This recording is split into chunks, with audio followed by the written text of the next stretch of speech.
We'll leave it until the cakes are out of the oven before giving it a final stir. Then we'll put the walnuts on top. Chop, chop, chop, said Phil. No, darling, we'll put a hold too, louder and louder as blood seeped from his chopped finger.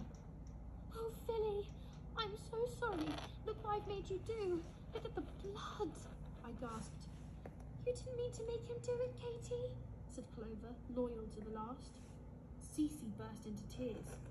When little, I'd given him his name, insisting he was a rabbit, though perhaps he'd once been a koala bear. Buddy Hop, said Phil, clutching him as if he hadn't seen him for weeks. Dad has let me take them over to the park.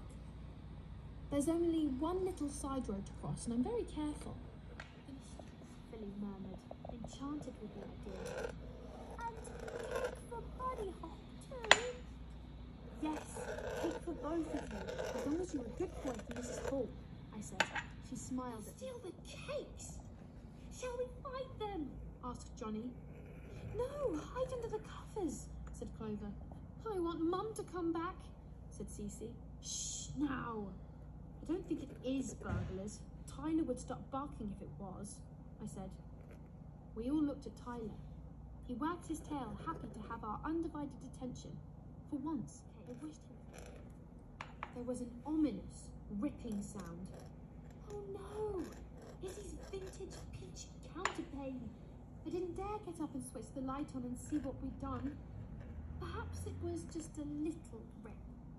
Maybe I could turn the counterpane round so that Izzy wouldn't notice.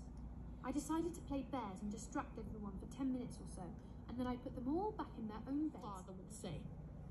Will you have to tell him? Oh, please, dear Izzy. I know we've been bad, but could you possibly not tell Dad? It will upset him so, said Clover, sitting up and looking adorable in her pink budgie patterned pajamas. Most people can't resist Clover when she begs so prettily, but Izzy was looking gently to Phil, obviously carrying him. I heard him going into the Littleys' room to put him to bed. I couldn't wait any more. I slipped out of my own bed and tiptoed to the door, doing my best not to wake Cece or Clover. Dad, I whispered. All the houses were like palaces, huge Victorian villas with turrets and towers. Some had been turned into flats, and several were grand nursing homes, but many were still proper family houses.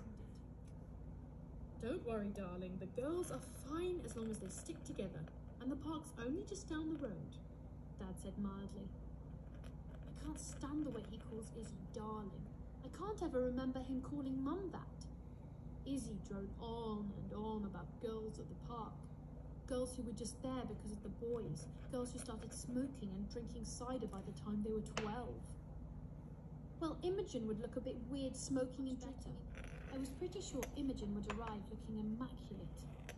I decided I better put on the garment Izzy called my halfway decent dress. I wore it when meeting old family friends, always an ordeal because they'd always declare, and you're only supposed to rub in a tiny amount. It looks as if you've used a whole bottle. Of course I felt smaller, alarmingly so. She had jeweled flip-flop sandals and an elaborate bead bracelet round her ankle. I could see why Elsie thought she was a lady. She looked incredibly glamorous, years and years older than 11. Wow, I said uncertainly. You look ever so grown up. Right this minute. We have a special secret place, I blurted out. We'll take a picnic and go there for lunch, okay? A secret place? Said Imogen, looking mildly anxious. I said no, but he'd asked. And all that mattered now was that Imogen was at last looking reasonably impressed, but still suspicious. A proper boyfriend? Have you kissed? She demanded. Of course, I said breezily. I was really fibbing now. I could feel myself blushing, but that made Imogen actually believe me. She started asking me heaps of questions, and I had to elaborate as smoothly as possible before I was later. She said goodbye nicely enough, but she didn't say she hoped to see us again. Every now and then I covered the watch with my hand, hanging onto it tightly. So, from that day on, Cece and I were even closer friends.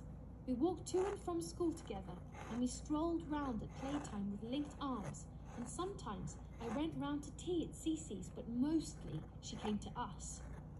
Clover was with us too, of course, and part of everything. But the one thing she couldn't be a part of was the Leavers Disco. It wasn't going to be a prom. Eva Jenkins and all her little gang had campaigned determinedly for a real prom, so they could all dress up in huge long frocks and prance around like princesses. But Mr. Robinson, well, that's his plan. Everyone's pairing up anyway, I said. And are you in a pair? Izzy asked. No, I don't want to be with any of those gungy boys, I said quickly. I had rather hoped Ryan might ask me, even though we'd look ridiculous dancing together, with me so much taller than